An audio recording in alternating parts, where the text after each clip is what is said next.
programme de cette soirée de première division, Strasbourg-Metz, Nancy-Bastia, Nantes-3, Le Havre-Saint-Etienne, Sedan qui reçoit Lens, Auxerre le 4e qui accueille Lyon le 2e, tandis que le leader Monaco affronte Rennes. Bonsoir à toutes et à tous. Pour la deuxième fois de la semaine, les équipes de première division sont au boulot. Nous aussi, avec ce soir 7 rencontres en attendant les 2 chocs à suivre demain sur Canal+. Marseille, Montpellier et Bordeaux, Paris Saint-Germain. Ce jour de foot, nous allons le démarrer par un derby, le derby Alsace-Lorraine qui est opposé à la Méno Strasbourg à Metz. Ce sont 2 équipes dont les supporters s'apprécient peu, mais 2 équipes qui se connaissent bien. Elles se sont d'ailleurs rencontrées pas plus tard qu'il y a une semaine en Coupe de la Ligue. Et les Strasbourgeois s'étaient qualifiés grâce aux exploits de leur gardien Thierry Debesse lors de la séance des tirs au but. La revanche, c'est donc pour ce soir et le nouvel attaquant messin Gérald de Baticle va tenter de son côté de confirmer le mieux offensif constaté mardi dernier face à Bordeaux. Stéphanie. Ouais, c'est vrai Hervé qu'ils avaient été particulièrement convaincants les Messins contre Bordeaux, mais ils s'attendent pourtant à souffrir sur la pelouse presque gelée de la Méno, et ils ont raison de s'attendre à souffrir parce que Pascal Johansen, un jeune que lance en D1 pour la première fois Claude Leroy, se met le premier en évidence sur un service d'Echouafny. Rouxel titularisé devant centre et qui est à la réception, à nouveau le jeune Pascal Johansen et à nouveau Lionel Letizy sur la trajectoire. La réponse Messine sur coup de pied arrêté avec Christophe Bastien, un coup franc vicieux qui rebondit juste devant Thierry Debesse, mais le portier alsacien est bien sur ses appuis. Pascal Johansen était présenté par Claude Leroy comme le garde du corps de Fred Mérieux, mais il sait aussi adresser de bonnes passes comme celle-ci vers Peggy Yundoula qui reprend le ballon instantanément, et nouvelle parade décisive de Lionel Letizy. Un match enlevé, une partie animée malgré les conditions de jeu difficiles. Les 2 équipes qui vont de l'avant. L'image de Danny Boffin qui met Thierry Debesse en évidence derrière la reprise de Gérald de Baticle, contré par l'arrière-garde alsacienne. Thierry Debesse, successeur convaincant d'Alexander Wenzel dans les buts du Racing Club de Strasbourg. Gérald de Baticle, point d'ancrage de l'attaque messine avec la tête de Louis Saha sur ce centre de Baticle, et Thierry Debesse tout heureux de voir ce ballon filer au-dessus de la barre transversale. Toujours 0-0, toujours un aussi bon match et toujours les face-à-face entre Louis Saha et Thierry Debesse, le portier alsacien qui sort de ses 18 mètres pour couper la route de l'attaquant messin. 0-0, c'est le score à la pause. C'était également le score lors des 3 dernières confrontations entre Messins et Alsaciens. Joël Muller qui encourage ses joueurs à aller de l'avant en deuxième période, mais ce sont les Strasbourgeois qui reprennent le match par le bon bout, avec encore Pascal Johansen et le culot de ses 20 ans pour cette frappe qui passe entre les jambes de Sylvain Castendush et qui met Letizy encore une fois en danger. Frédéric Mérieux pour un corner, la première incursion messine dans le camp strasbourgeois en deuxième mi-temps, et la tête de Louis Saha pour l'ouverture du score. 78e minute, le but de Louis Saha qui place une tête formidable, lui qui marque là son 3e but de la saison en première division, le premier à l'extérieur. Les Strasbourgeois menés contre le cours du jeu, et les Strasbourgeois malchanceux comme sur cette tête d'Apip Bey qui s'écrase sur la barre transversale de Lionel Letizy. Et derrière la reprise de Bertin contrée par Gestrovic. Les Strasbourgeois menés au score, mais qui jettent toute leur force dans la bataille. À l'image de Peggy Yundoula, la frappe de Yundoula freinée par Letizy et qui surgit au 2e poteau. Celui qui venait d'entrer, Lionel Letizy, il n'avait plus marqué en première division. Lionel Letizy, David Zitelli, pardon, il n'avait plus marqué, David Zitelli en D1 depuis le 1er mai dernier. C'est son 83e but personnel au plus haut niveau. David Zitelli, il en avait marqué 30 durant ces 3 années passées au FC Metz. Les Messins, les derniers en évidence avec cette frappe de Louis Saha.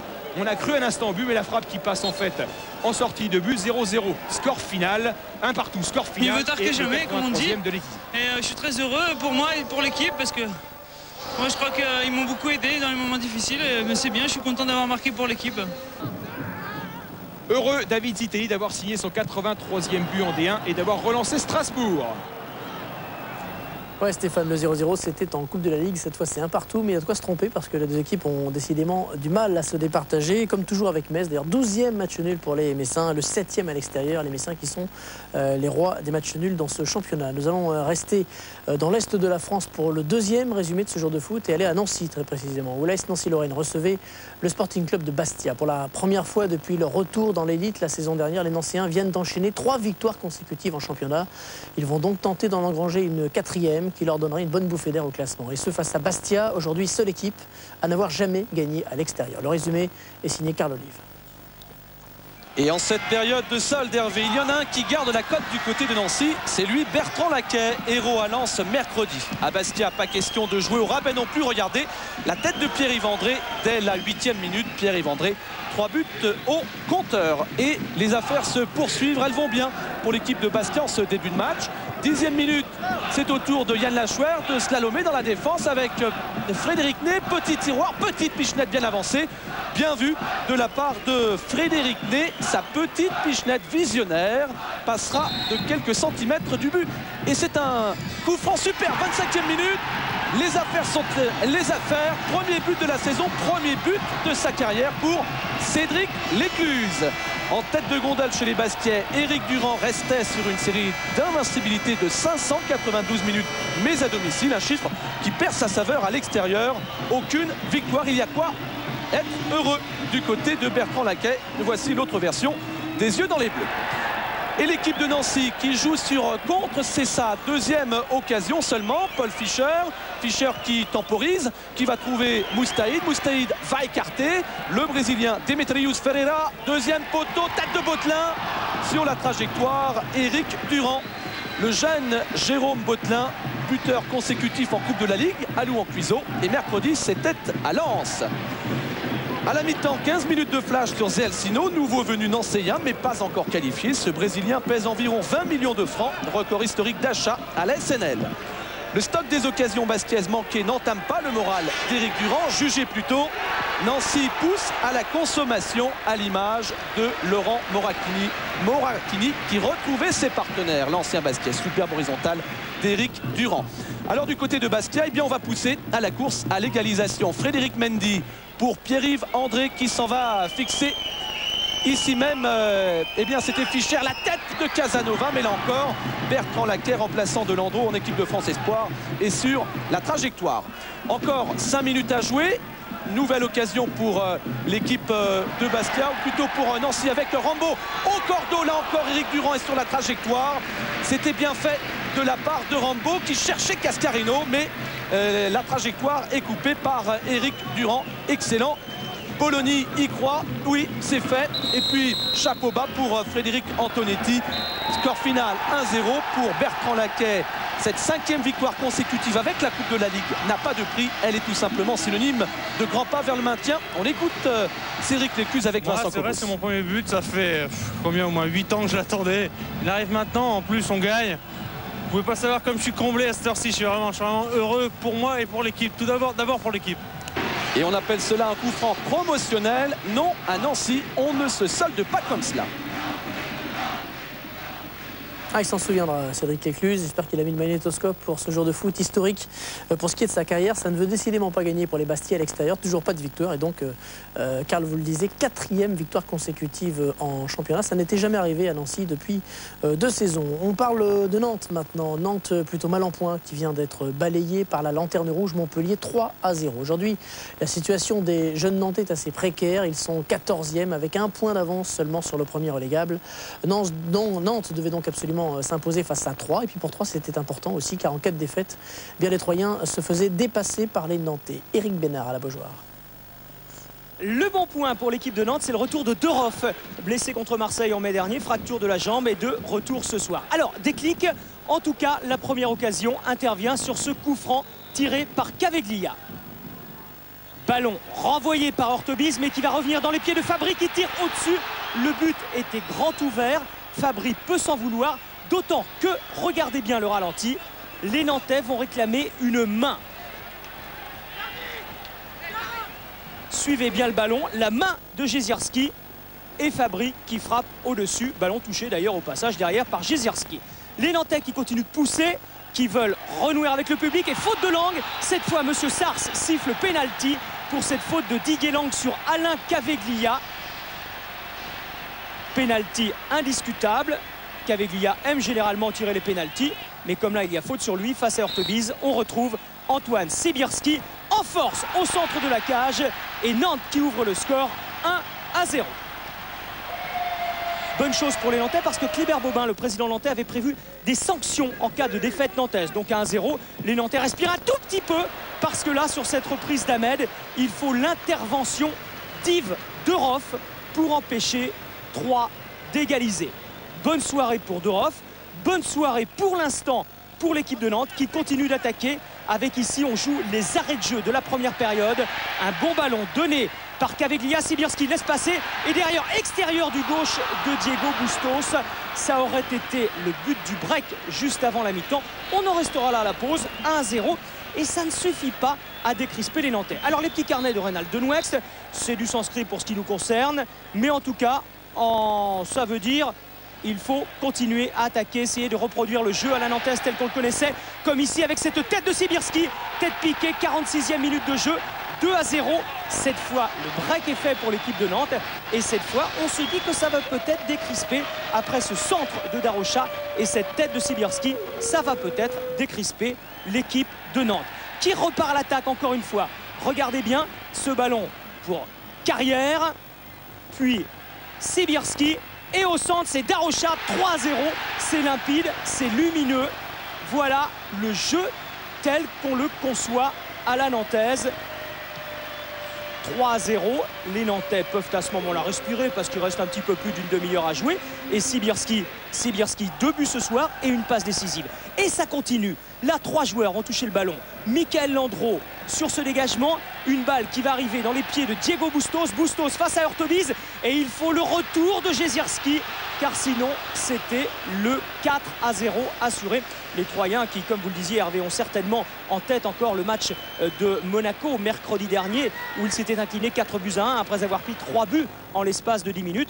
Donc pas facile dans ces cas-là de jouer. Pourtant, les Troyens vont continuer de garder la tête haute et d'y croire jusqu'au bout. Comme ici, Djukic qui se bat et qui va inquiéter Michael Landreau. Diandro qui peut se dégager. On en reste là. 3-0 pour l'équipe de Nantes. Les Nantais qui sont surtout contents ce soir d'avoir retrouvé un jeu à la nantaise. Oui, c'est ça le plus important. Et je pense que là, on l'a communiqué au public pour une fois, je vais dire, parce que c'est vrai que bon, ils sont très difficiles, mais bon, on n'a pas été très bon ces derniers temps. Donc il faut les comprendre aussi. Et bon, c'est vrai qu'on avait envie de retrouver un état d'esprit, une envie de jouer ensemble. Et puis faire taire un petit peu toutes les critiques qui ont été dites. Ah, ça va beaucoup mieux pour Nantes. En revanche, mauvaise passe pour les Troyens. 2e défaite de la semaine, 3e si l'on ajoute la défaite concédée en Coupe de la Ligue contre Bordeaux 3 qui recevra l'Olympique de Marseille lors de la prochaine journée. Ce sera sur Canal en numérique. 4e match de jour de foot, Le Havre, Saint-Etienne. Et là encore, l'enjeu, c'est le maintien pour l'équipe du Havre, avant-dernière du classement, qui n'a plus gagné depuis 4 rencontres et qui vient de perdre son capitaine Cyril Pouget qui a signé à Marseille. Ça ne va pas très bien donc pour les Normands qui reçoivent une des équipes les plus difficiles à jouer lorsqu'on la reçoit, l'AS Saint-Etienne. David Berger. Et le Havre n'a toujours pas trouvé de successeur à Cyril Pouget, mais 2 voire 3 joueurs à vocation offensive sont attendus d'ici le 31 janvier. En attendant, eh bien l'objectif des Havrais en ce début de match, c'est d'abord de résister aux assauts répétés des Stéphanois. C'est devenu une habitude, la force, c'est la première demi-heure. Et ici, peut-être l'un des tournants du match. Que va dire Monsieur Derrien, l'arbitre de ce match, pour cette faute de Sébastien Hamel? Eh bien, il ne donne qu'un carton jaune. Ça aurait pu être le rouge, même si au vu du ralenti, il n'y avait pas faute du gardien havrais. En tout cas, ça nous donne un bon coup franc pour les Stéphanois avec le pied gauche de Stéphane Pedron et l'intervention de Sébastien Hamel. Les Verts qui jouent avec comme duo offensif Revel et Aloisio. Le meilleur buteur, Alex, lui, n'est que sur le banc des remplaçants. Des Verts qui poussent pour marquer dès le début du match. Et les Havrais, eh bien, petit à petit, qui vont reprendre confiance. On s'appuie sur un bon jeu de circulation de balle avec ici ce centre de Bev et la tête de Beuzelin. Bel arrêt de Jérôme Alonso. Première frayeur pour le gardien stéphanois et premier motif de satisfaction pour Francis Mérecky. Un nouveau coup franc pour les Stéphanois. C'est pas leur point fort cette année, mais pourtant ce sont les meilleures occasions stéphanoises. Encore le pied gauche de Pedron. Ça pousse, mais ça ne veut pas rentrer. La première demi-heure est bientôt dépassée et le match s'est équilibré avec des Havrais qui sont maintenant un peu plus séduisants. Ici la sortie de Kvarmeux et des Havrais qui poussent pour essayer de marquer avec ici ce joli petit numéro de Beuzelin qui va ensuite frapper. C'est à côté du poteau droit de Jérôme Alonso. Belle occasion pour les Havrais avec ici Beuzelin qui arrive à effacer Kvarmeux. Et ensuite qui va se retrouver face à Hernandez. C'est le nouveau duo défensif stéphanois. Il n'a pas encore tous ses automatismes. Et justement, eh bien, Beuzelin essaie de forcer la décision. À la mi-temps, pas de but, on s'amuse dans les tribunes de Deschazeaux. Belle affluence malgré le froid. 0-0 donc toujours. Et la seconde période avec des Stéphanois qui ont beaucoup de mal, notamment sur le plan physique. Trop de ballons perdus. Et ici une récupération de Mansouri qui tente sa chance. Et Alonso qui aurait pu être lui trompé par un de ses partenaires puisque cette frappe a été déviée. On est loin du match aller où il y avait eu 3 buts partout. Souvenez-vous à Geoffroy Guichard. Même si là, bien on insiste côté stéphanois avec cette reprise de Sarr puis Revel qui est gêné au tout dernier moment. Voilà l'une des rares occasions stéphanoises de la seconde période, mais elle est tout de même franche. Et quel retour de Le Sage pour gêner Patrick Revel. Un ballon maintenant pour Le Sage que l'on retrouve cette fois dans le secteur offensif pour ce débordement devant Liasser. Il attend, il centre au bon moment. Brahimi qui récupère, qui a fait son entrée sur le terrain. Brahimi qui ensuite glisse ce ballon à Beuzelin dans un trou de souris. Et voilà, à bout portant, le Havre qui ouvre le score à 20 minutes de la fin. 1-0 pour les Havrais grâce à ce deuxième but cette saison de Guillaume Beuzelin. Francis Méréki a le sourire et son équipe très séduisante, très jeune c'est vrai, mais très séduisante ce soir grâce à Brahimi qui arrive à glisser ce ballon dans une toute petite ouverture et Beuzelin qui trompe la vigilance d'une défense stéphanoise bien passive sur ce coup-là et bien passive en seconde période. 1-0. Dès lors, eh bien, Francis Méréki va renforcer son secteur défensif, pas avec Boumson qui ne fera pas son entrée. Et au contraire, les Stéphanois vont jouer avec 3 attaquants. L'entrée également de Kader Ferraoui. Alex aussi qui tente un geste acrobatique. Sauvetage de Souleymane Diawara, le frère de Djibril Diawara, un ancien Havrais. Et Alex qui ici avait pourtant bel et bien repris dans le cadre. Un coup franc tiré par Stéphane Pedron, c'est l'une des dernières occasions de ce match. Les Stéphanois donnent tout pour essayer d'égaliser avec Varmeux qui a la balle de l'égalisation et le sauvetage encore de Diawara. C'est fini, 1-0 pour le Havre, précieuse victoire du Havre, en tout cas encourageante avant le déplacement de mercredi à Sedan. Ce déplacement à Sedan, c'est pour un match en retard. Quant aux Stéphanois, eh bien, ils viennent de concéder leur 3e défaite consécutive. Alors avec Saint-Etienne, on vient de parler d'une vraie ville de foot. On va maintenant aller sur un match entre 2 autres villes de foot, Sedan et Lens, des villes qui battent au rythme des résultats de leurs équipes. Alors côté sedanais, c'est le grand bonheur. Les Ardennais euphoriques viennent de s'imposer à Geoffroy Guichard. Ils sont 5e au classement. Du côté lensois, c'est la désolation. Le Racing vient d'être battu à domicile par Nancy et est en position de relégable. Sedan-Lens, ça s'annonçait spectaculaire et engagé. Et c'est Philippe Genin qui nous résume ce match. De la tension sur le banc lensois, mais de la passion. Et puis on y croit du côté des supporters nordistes qui ont fait le déplacement en nombre pour soutenir le lensois à Sedan avec Morera et un corner. Il y avait Ismaël, il y avait Sako, mais il y avait surtout Nicolas Sachi, le gardien sedanais. Regardez, après ce ballon dévié du bout du crâne par Ismaël, Sako était tout près là d'ouvrir le score, mais Sachi à la parade et Oliveira qui redétourne ce ballon en corner. Les Sedanais enfin en action avec ce ballon dans les pieds d'Olivier Quin, la frappe d'Olivier Quin. Il y a Diroko qui se jette trop court pour tenter de reprendre ce ballon qui file. Regardez quand même le bon travail du capitaine sedanais Olivier Quin.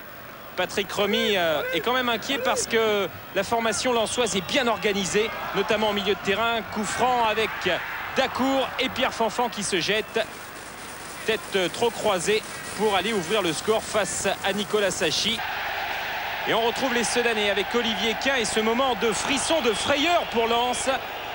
Frigard, le Norvégien, vient se heurter à Valérien Ismaël. Ismaël ouvert à l'arcade, dans un premier temps soigné, mais dans un deuxième temps, Ismaël s'écroule, pris de malaise, d'étourdissement, mais les nouvelles sont bonnes, rassurantes. Ismaël va mieux et pourra reprendre sa place prochainement avec ses copains. Mais réorganisation du côté de Lens dans la défense. Sikora prend l'axe et rentrée de Barul côté droit. Et on retrouve dans les arrêts de jeu de cette première période la formation sedanaise avec Quin qui frappe et la superbe parade pour le capitaine Guillaume Varmus qui détourne ce ballon. 0-0 à la mi-temps et toujours de la nervosité chez le président Gervais Martel. Seconde période, toujours cette formation lensoise avec Corridon qui a été vraiment le meilleur lensois ce soir. Et puis Morera et le ballon de Sako. Puis il y a Jocelyn Blanchard qui se jette. Grosse pression devant le but sedanais et superbe mouvement de la formation de François Brisson. Regardez. Ismaël, lui, est de retour sur le banc pour voir jouer ses partenaires dans cette seconde période. La relance pour Nicolas Sachi du côté de Sedan. Diroko en déviation de la tête, l'accélération de De Bloc qui tente ici. Et la bonne intervention pour Varmuz. De Bloc, joueur du Nord, formé à Lens, qui a également évolué à Amiens et qui se plaît bien à Sedan. Et Sedan que l'on retrouve une nouvelle fois avec Diroko qui emmène son ballon. Diroko qui est passé, Diroko et qui frappe ici. Et ce ballon qui passe au-dessus de la transversale lensoise. Sans frais pour Varmus. Grosse déception pour Diroko, c'est vrai, qui avait fait le plus difficile. Des Lensois toujours omniprésents, mais à la récupération, il y a toujours ces Sedanais en fin de rencontre. Et puis Quin. Et ce ballon dans les pieds de Diroko, cette fois sur son pied gauche. La frappe est trop écrasée. Guillaume Varmus, sans problème, se saisit une nouvelle fois de ce ballon et lance à la manœuvre avec une touche de Queudru. Puis Brunel et Morera qui tentent de dévier ce ballon et qui réclament au passage un corner qu'il n'obtiendra pas. À suivre, un coup franc très intéressant pour Sedan. Et puis la frappe de Bloc repoussée par Varmus et le Comte qui était tout près d'ouvrir le score. Le Comte venait de faire son entrée. C'était son premier match en première division et il a bien failli marquer. On en restera là, 0-0 entre Sedan et Lens. Des Lensois qui respirent et Sedan qui va devoir prendre 3 points mercredi prochain en match en retard face au Havre, ici même à Sedan. Ouais, ces matchs en retard, nous en parlerons sur Canal+, avec un flash spécial dans la soirée. Il y aura également Strasbourg contre Troyes. Bon résultat pour les Lensois qui ont des problèmes d'efficacité, qui ne les ont pas réglés ce soir, mais qui prennent un point précieux. On continue dans les hautes sphères du classement. Après Sedan le 5e, Auxerre le 4e. Auxerre qui reçoit Lyon, Lyon qui est 2e. C'est l'un des matchs au sommet de cette journée, le 2e gros match de la semaine. Et en fait, pour les Lyonnais qui ont montré de belles qualités morales au Parc des Princes, en revenant à 2-2 dans les dernières minutes, après avoir été menés 2-0. Cet Auxerre Lyon nous est commenté par Christophe Josse. Et c'est un match d'importance pour les Lyonnais, un nouveau concurrent affronté en vue de la 2e place qualificative pour la Ligue des Champions. Un match qu'a choisi de suivre, vous l'avez vu, le sélectionneur national Roger Lemaire. Un match qui est parti sur un rythme enjoué, pas beaucoup d'occasions. Pourquoi? Parce qu'il y a beaucoup de densité au milieu de terrain, très peu d'espace. Alors Tony Vérel tente sa chance de loin. Première alerte pour un des deux gardiens, c'est Fabien Cole qui le premier s'illustre sur cette frappe du surpuissant Vérel. Réaction auxerroise avec ce long coup franc de Cyril Jeunechamp, destination le remplaçant de Stéphane Guivarch, blessé. L'occasion d'apprécier la présence physique et la qualité technique de Lilian Compan. Et puis un ballon ressorti de la défense auxerroise, parce que ce sont les Lyonnais qui le plus souvent font l'essentiel du jeu, mais se font prendre là en contre. Et là il y a un petit peu d'espace sur cette accélération de Steve Marley qui lève la tête, revient dans l'axe, passe par Compan, puis par Cyril Jeunechamp. On file jusqu'au capitaine du soir, Diomède qui adresse un centre parfait grâce à son pied gauche pour le grand Narcisse Olivier Capot au bout. Ça fait 1-0 après 22 minutes de jeu. Le 2e but en première division pour ce jeune garçon titularisé à la place de Stéphane Carnot. Beaucoup de qualité technique, beaucoup de présence physique chez ce garçon, beaucoup de clairvoyance dans le jeu. Il est l'un des grands artisans de la réussite auxerroise du moment. Auxerre transcendé, qui sort une nouvelle fois ce ballon et qui sort comme une bombe de sa surface de réparation, c'est Kwame Agbo. Un petit peu trop autoritaire sur Philippe Violo, un tacle un petit peu trop appuyé qui lui vaut un carton jaune pour Agbo. Coup franc frappé, bien frappé mais bien pris également sur cette frappe du Brésilien Anderson par Fabien Cole. Un Cole à l'image de ses partenaires, très concentré et surtout qui exploite la moindre faille. C'est Steve Marley, nouveau centre. Compan est présent au 2e poteau et encore opportuniste. Capot au bout à l'entrée de la surface de réparation. Nouvelle frayeur pour Bernard Lacombe. C'est vrai que ces Auxerrois qui jouent parfaitement le coup, qui attendent les Lyonnais tout proche de leur surface de réparation, c'est pour mieux ressortir beaucoup plus vite. Une nouvelle tentative juste avant la mi-temps, celle de Steve Malbranc. Ça passe au-dessus, le dépit chez le milieu de terrain lyonnais. À l'image de cette première période, les Lyonnais ne parviennent pas à tromper la vigilance auxerroise. 1-0 en faveur des Bourguignons à la pause. 2e mi-temps, on revient avec les mêmes intentions côté rhodanien. Et toujours Sonny Anderson, le meilleur buteur du championnat, qui bute sur un Fabien Cole parfait. Nouveau coup franc lointain. On cherche systématiquement les grands devant, est très présent dans la surface de réparation, dans la défense lyonnaise. Et encore Compan de se montrer. Cette fois malheureusement pour lui, le jeune attaquant auxerrois manque un petit peu, dévisse sa frappe, sa reprise. Ça passe au-dessus du cadre de Grégory Coupet. Les minutes défilent et puis Auxerre maîtrise de plus en plus son sujet, à l'image de ce jeune garçon Capot au bout qui là malheureusement pour lui perd un ballon important au milieu de terrain, un ballon vite exploité par le Brésilien Sonny Anderson, plus rapide que tout le monde, qui échappe à tout le monde, y compris Reyes. mais Fabien Cole est encore présent sur la trajectoire de la frappe de Sonny Anderson. Les espoirs qui petit à petit s'amenuisent du côté lyonnais. Bernard Lacombe l'a bien compris, qui demande à son équipe de jouer de plus en plus haut. Mais en jouant de plus en plus haut, on s'expose au contre. En voilà un nouveau. Et Lilian Compan est déstabilisé à l'entrée de la surface de réparation lyonnaise. C'est un coup franc que siffle monsieur Puyal. C'est Steve Marley qui s'en charge. Ça file dans la lucarne. C'est propre, c'est net. Et la JOCR prend l'avantage à la 60. Qui a été fatale au faisceau entre Auxerre et Lyon. J'espère que ça va se rétablir. Auxerre qui menait donc au score face aux Lyonnais. On va aller à Monaco. On va pas vraiment vous laisser le suspense, de toute façon vous l'avez aperçu avec ce carton. Donc Auxerre a battu Lyon 2-0 et cette défaite lyonnaise elle est problématique bien sûr pour les Lyonnais, puisque Monaco va peut-être pouvoir s'envoler ce soir. Monaco superstar, tout le monde en fait le futur champion de France, mais les Monégasques refusent de tomber dans le piège. Ils se souviennent que l'an dernier les entraîneurs, les journalistes et même les joueurs parlaient de Marseille comme du futur champion de France. À l'arrivée c'est bien Bordeaux qui a été sacré. Reste que Monaco est impressionnant. Face à 3, les Rouges et Blancs ont même frisé à la perfection. Ils accueillaient ce soir au Stade Louis II l'équipe de Rennes sous les yeux de Philippe Doucet. Oui Hervé, parce que si on parle beaucoup de Monaco, évidemment Rennes joue peut-être là ses dernières chances européennes et Nonda est bien là à la tête de l'attaque rennaise pour mener ce défi. Mais pour l'instant ce sont les Monégasques qui partent le plus fort, avec notamment Ludovic Giuli, intenable dans ce début de match. Marcelo Gallardo, très aigué, ça se passe pratiquement de commentaires. Ce sont deux gestes d'exception additionnés avec la passe décisive de Gallardo et la volée du gauche de Trezeguet. Comme le reconnaissait Revaux au vestiaire ensuite, c'est tout de même une volée tout à fait exceptionnelle, comme on en voit assez rarement. La suite est toujours monégasque, en tout cas ce sont les plus incisifs, avec un ballon dans la surface de réparation, redressé par Riese, titularisé au milieu de terrain. Le centre de Trezeguet, Giuli qui redresse pour Gallardo, demi-volée, c'est tout près encore une fois du poteau de Revaux qui s'inquiète pour sa défense. En effet, si les Monégasques ne dominent pas franchement le jeu, par contre, toutes les occasions sont du côté de l'équipe de Fabien Barthez. Dans le long dégagement trouve la tête de Diatta. Les Rennais repoussent et même construisent avec Nonda qui part dans le dos de la défense centrale monégasque, très remanié aujourd'hui.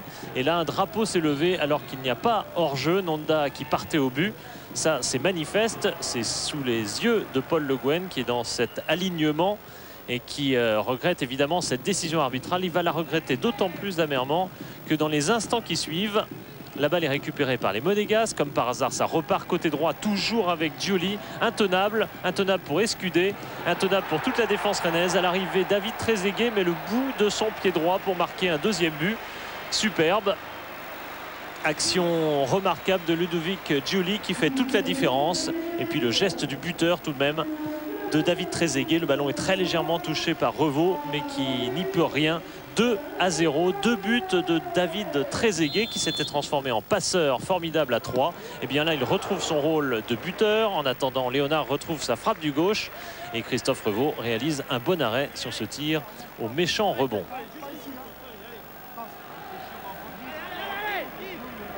Néanmoins, vous le comprenez, les Rennais ont du mal à sortir. Une occasion tout de même avec ce coup franc de Nonda.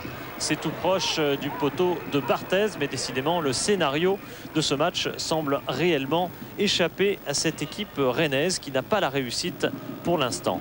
Marcelo Gallardo est un vrai malin. Regardez ce coup franc qu'il joue très rapidement pour Simonet. La défense rennaise n'est pas en place. Et Simonet, qui était rejoint par Trezeguet à 14 buts au classement des buteurs, eh bien reprend la tête dans ce classement interne au club avec 15 buts. C'est un peu plus qu'un classement interne parce que ce 15e but de Simonet équivaut au total du meilleur buteur du championnat, Sonny Anderson. Revaux a pris le ballon entre les jambes. Monaco déroule dans cette première période. Tous les contres sont favorables. Giuli, regardez ce qu'on tente quand on est en confiance. Riese, volée exceptionnelle qui tape la barre transversale de Christophe Revaux. Après la démonstration de 3, eh bien Monaco en réalise une nouvelle face à l'équipe rennaise. Claude Puel ne peut être que satisfait évidemment par ce score de 3-0 à la mi-temps, exactement comme au stade de l'Aube à 3 en milieu de semaine. Farnerud à la place de Gallardo. Très vite dans les débuts de la seconde période, Claude Puel commence à gérer quelque peu son effectif. Monaco qui déroule peut-être du reste un petit peu trop, car regardez ce que réalise Christophe Leroux en ce début de seconde période. Eh bien, il réussit à réduire l'écart. Il avait marqué cette semaine lui aussi contre Strasbourg. La réussite, lui, il la trouve sur ce tir intelligent croisé du gauche qui trompe Fabien Barthez. Donc dès l'entame de la seconde période, eh bien, Rennes est revenu à 3-1. Et puis Diouf part à nouveau dans un raid. Il est arrêté dans la surface de réparation. Alors, coup de sifflet, Monsieur Glochon estime qu'il s'agit d'une simulation de la part de Monsieur Diouf. Problème, c'est que Diouf a déjà pris un carton jaune en première période. Décision très sévère de Monsieur Glochon qui exclut Diouf pour une contestation verbale en première mi-temps pour cette légère simulation en seconde période. Voilà Diouf en dehors du terrain. Voilà Rennes à 10 au moment où les Rennais reprenaient à peine espoir après le tourbillon de la première période monégasque. Évidemment, c'est beaucoup plus facile pour Monaco maintenant. Farnerud, Simonet, une construction qui met Farnerud en vedette. Le tir du Suédois est au-dessus de la cage de Revaux. Les occasions sont tout de même, il est vrai, dans cette seconde mi-temps plus rares. Monaco gère son avance, se relâche même par instant, mais évidemment, il reste tout de même des constructions remarquables avec Lamouchi, avec Giuli. Tout ça est parfaitement fait. Et Perso à l'arrivée, qui lui aussi est rentré à la place de Simonet, obtient là une belle occasion, sauvée par Diatta, l'un des meilleurs défenseurs rennais, qui s'est battu vraiment jusqu'au bout dans une équipe poursuivie, celle de Paul Le Guen, poursuivie un peu par la malchance et puis aussi par le talent, bien sûr, monégasque. Cédric Bardon est rentré à la place de Nonda, qui se ressent encore de sa blessure à la cuisse, qui est sorti en cours de jeu. Et là, une belle occasion avec Grégoire lancé. Petit lob tenté sur Fabien Barthez. Voilà une belle occasion pour le gardien international de briller. L'arène n'était pas si facile que ça. Grégoire n'a pu marquer. Perchaud à nouveau pour un long centre. Éloi au second poteau, une jolie feinte. Éloi revaut pratiquement à terre. On pense qu'Éloi va ajouter un 4e but à la démonstration monégasque. Il n'en est rien. Il manque le cadre de Christophe Revaux, qui pourtant était déjà quasiment à terre. Il n'empêche, le résultat est net et sans bavure. Encore 3 buts pour Monaco. Victoire 3-1 sur Rennes. Voilà, encore une victoire convaincante des Monégasques. Pas mal de cartons jaunes dans ce match. Pas mal de boulot pour Monsieur Glochon. Monaco qui gagne et Monaco qui s'envole, car nous avons été interrompus un petit peu violemment tout à l'heure du côté d'Auxerre. Mais je vous rappelle que Auxerre a battu Lyon ce soir 2-0 grâce à des buts de Capot et de Marley. Si bien que Monaco compte ce soir 10 points d'avance sur les Lyonnais. Alors, est-ce que les Lyonnais se considèrent définitivement décrochés? C'est la question qu'a posée Christophe Josse au président de l'Olympique Lyonnais, Jean-Michel Aulas. Oui, sur le plan comptable, il y a une équipe qui s'échappe devant. Oui, Monaco file devant, très loin devant. C'est vrai que ce soir, on peut estimer que Monaco a fait l'essentiel. Il restera une petite chance si on sait battre Bordeaux chez nous et les accrocher le match après, puisque Monaco viendra nous rendre visite à Lyon. Mais c'est vrai que ce soir, il vaut mieux penser à la 2e place qualificative pour la Champions League plutôt que pour le titre. Vous pensez qu'il reste encore une petite chance quand même pour le titre? Oui, il reste une toute petite chance. Je crois que Lens, il y a quelques années, avait aussi 8 ou 10 points de retard à 10 ou 12 matchs de la fin. Je crois qu'il reste une chance infime. Je pense que les joueurs sauront se remettre en cause pour la jouer et surtout pour continuer à produire ce football que l'on a vu à Paris hier soir, qui est un football de bonne qualité. Merci. Voilà, Lyon continuera à jouer sa chance jusqu'au bout. Claude Puel, l'entraîneur monégasque, qui est en direct avec nous de Monaco. Claude, je suppose que ce genre de discours, vous devez y adhérer. Ça vous fait plaisir même plutôt de penser que Lyon continue à dire que Lyon va continuer? On ne se soucie pas trop de l'adversaire. On a assez de problèmes sur notre gestion de l'effectif et on prend les matchs les uns après les autres et on essaie surtout pas de se déconcentrer. Claude, quand vous entendez tout le monde dire, y compris les joueurs, parfois on va jouer la semaine prochaine contre le futur champion, est-ce que vous n'avez pas de mal parfois quand même à vous laisser griser par ce discours de tous vos adversaires? Mais justement, le problème est un peu là. Tant qu'on arrivera à faire abstraction des louanges un petit peu qui tombent sur nous, tant qu'on restera concentré sur notre sujet, je pense qu'on restera performant. La donnée, on la connaît très, très bien. Je pense que les joueurs ont le destin entre leurs mains. Maintenant, il faut qu'ils se donnent à fond dans leur match et qu'ils se donnent tous les moyens pour arriver à leur objectif. Il y avait eu une démonstration en 10 minutes à 3 la semaine dernière, enfin mercredi, même 3-0 au bout de 10 minutes. Ce soir, le début de match n'a pas loin d'avoir été parfait non plus, non? Oui, non, c'est vrai que sur ces deux matchs, on a fait deux très bonnes entames de match et on a été performants. Mais après, c'est vrai qu'il faut gérer jusqu'à la fin du match. Mais à ce moment, on est bien, on a de la fraîcheur et il est important de faire un petit peu le break sur le plan comptable parce que les mois de février et mars vont être très chargés et ça nous laissera peut-être des jokers. Alors la gestion, justement, c'est ce qui vous a permis, par exemple, de sortir Gallardo à l'heure de jeu. Le fait de pouvoir gérer comme ça, objectivement, Claude Puel, est-ce que vous pensez que vous disposez du meilleur effectif de France et du meilleur banc de touche? C'est vrai qu'on a un bon effectif, mais bon, c'est pas ma préoccupation à ce moment. À ce moment, c'est de prendre les matchs les uns après les autres, essayer de réaliser nos objectifs et surtout de rester très, très humble et de ne pas se disperser. Claude, une question peut-être un peu plus personnelle. Vous êtes un jeune entraîneur, vous entamez votre deuxième saison à la tête de l'AS Monaco. Comment vous, jeune entraîneur, vous faites pour gérer cette galaxie de stars? Est-ce que c'est pas difficile? Quels sont les pièges?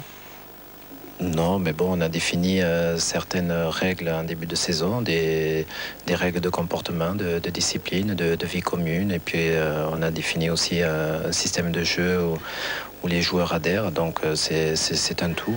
Quand on fixe les bases, c'est très important et tous les joueurs peuvent y faire référence.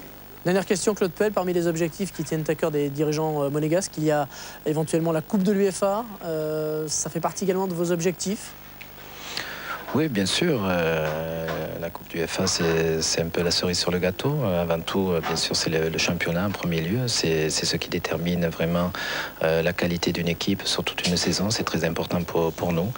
Bon, c'est une équipe qui démontre beaucoup de bonnes choses au niveau du jeu. Et il est important que cette équipe grandisse et décroche des titres. Merci beaucoup Claude Puel et bravo pour cette soirée encore très réussie du côté de Monaco. On vous retrouvera en direct sur Canal+ pour votre prochain déplacement, que ce sera au Stade Saint-Symphorien à Metz. Merci Claude. Merci. Avant de passer à la deuxième division, une information de match en retard. Je vous en parlais tout à l'heure. Eh bien, il y aura 2 matchs en retard mercredi prochain. Nous en parlerons sur Canal+, dans un flash spécial à 22h48, très précisément, mercredi 19 janvier. Donc Strasbourg 3, Sedan Le Havre. Un petit flash de 4 minutes où vous verrez toutes les images et tous les buts de ces 2 rencontres. Voilà, la deuxième division, on en vient, c'était la 23e journée. Hier soir, en match avancé, Guingamp a conforté sa 2e place en écrasant l'OGC Nice, 5-0. Ce soir, Lille recevait Châteauroux. Bien, le résultat, dans un instant, le temps d'aller à Guignon, où les Bourguignons, 6e, recevaient Toulouse, 2e, sous les yeux de Jean-Jacques Cassader. Et tout de suite dans ce match, on sent Guignon plein de volonté avec une première tentative de Chabert que Fabien Audard détourne prudemment en corner. Le terrain est gelé, les appuis sont difficiles, mais pour l'instant Guignon fait avec. Nicolas Essetenzi en débordement et Stéphane Roda pour la reprise de volée.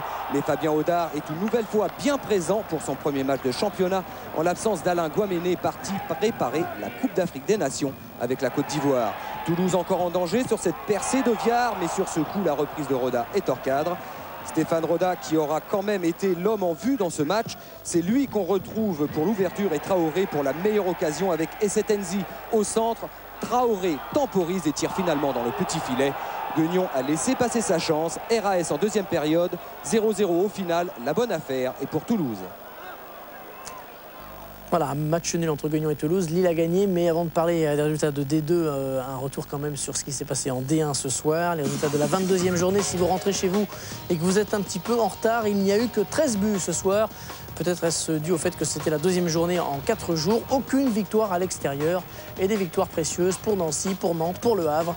Et donc, les 2 résultats importants, c'est cette défaite de Lyon à Auxerre, tandis que dans le même temps, Monaco battait Rennes. Au classement, Monaco, on en parlait à l'instant avec Claude Puel, possède 10 points d'avance sur la JO Auxerre, 10 points également sur l'Olympique Lyonnais, car Auxerre s'est emparé ce soir de la deuxième place. Le Paris Saint-Germain, demain, qui joue à Bordeaux, aura une possibilité peut-être de reprendre la deuxième place. Ce sera dur sur le terrain des Bordelais. Les Sedanais ont un match en retard également, Et puis Nancy apparaît à la 8e place. Ça, c'est vraiment une excellente position pour les Lorrains. En bas de tableau, mauvaise opération finalement pour Montpellier qui ne joue que demain à Marseille. La mauvaise opération pour eux, c'est cette victoire du Havre qui creuse un petit peu l'écart entre les derniers et les avant-derniers. Lens est toujours relégable, mais Strasbourg a le même nombre de points que les Lensois. Attention, 3 est en train de glisser vers la zone rouge. L'image du jour, elle est monégasque et ce n'est pas un but mais une frappe exceptionnelle du Norvégien Riche qui nous prouve que les Monégasques sont en pleine confiance. Ils tentent tout et ils réussissent tous les Monégasques actuellement. Les chiffres clés, Auxerre, meilleure équipe à domicile, 28 points sur 33 possibles. C'est le parcours étonnant des Auxerrois à Stade de la Baie des Champs. Rennes reste sur 4 défaites lors de ses 5 derniers matchs. Nancy sur 4 victoires consécutives. Saint-Etienne en revanche 3 défaites de suite. Enfin Metz, spécialiste du match nul. 12 matchs nuls pour les Lorrains. Au classement des buteurs, Anderson n'a pas marqué. Il est rejoint par Marco Simone, talonné par David Trezeguet qui a marqué 2 fois ce soir au stade Louis II. La prochaine journée, le mardi 25 janvier sur numérique, 3 recevra Marseille au stade de l'Aume à 18h45. Et puis à 20h45, le mardi soir, le leader Monaco se déplacera à Metz. Mercredi 26 janvier, ce sera donc le prochain jour de foot. 2 matchs importants donc sur Canal. Marseille retrouve le stade Vélodrome en accueillant Montpellier. Ce sera sans Cyril Pouget, puisque la Ligue nationale a annoncé aujourd'hui que l'ancien Havrais n'avait pas purgé son dernier match de suspension avec le Havre contre Auxerre, puisqu'il avait quitté son club avant que cette rencontre ne soit jouée. Nouveau souci donc pour Bernard Casoni, qui est déjà en grande pénurie d'attaquants. Ce sera donc sur Canal numérique à partir de 18h30. Enfin, dernière rencontre de la 22e journée demain soir à partir de 20h15, coup d'envoi 20h45. Bordeaux-PSG, une grosse affiche à suivre avec Nathalie Yanetta, Thierry Gilardi, Laurent Paganelli et Rémi Garde. Le PSG qui est en deuil puisque Bruno Carotti a été frappé par un drame familial. Nous avons bien sûr une pensée émue pour lui et pour ses proches. C'est la fin de ce jour de foot. Notre prochain rendez-vous est fixé au mercredi 26 à 22h25. Et comme toujours, on se quitte avec tous les buts de la soirée. Au revoir.